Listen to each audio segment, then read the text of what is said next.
Communism. It's a word that sparks some serious debate. But what did the original theory actually say? So, what even is it? At its heart, it's a political and economic theory with some pretty deep roots. It came about in the 19th century from Karl Marx and Friedrich Engels. It was their answer to industrial inequality. The whole idea really kicks off with a major critique of the system they saw all around them: capitalism.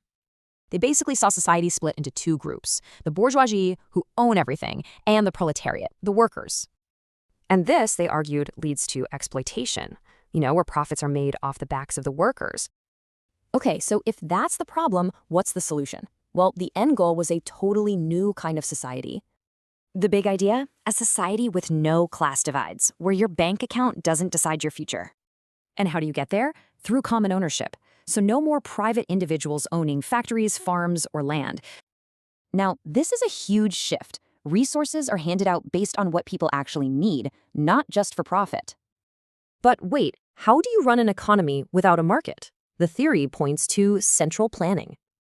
The economic plan is pretty straightforward. First, get rid of private ownership, then bring in a planned economy. So, in a planned economy, the community, not the market, decides what actually gets made. Simple as that. Okay, but how do you get from here to there? The theory maps out a pretty revolutionary transition. This part gets controversial: the dictatorship of the proletariat. It's a phase where workers take control of the state. But here's the thing. In the original theory, this was only ever meant to be a temporary stage. And this whole revolution wasn't just for one country. Nope, the vision was always global. The end game is global solidarity, a worldwide, classless society where borders don't divide workers anymore. So let's recap. It's a critique of capitalism aiming for a classless world, all through common ownership. And that leaves us with the big question, right?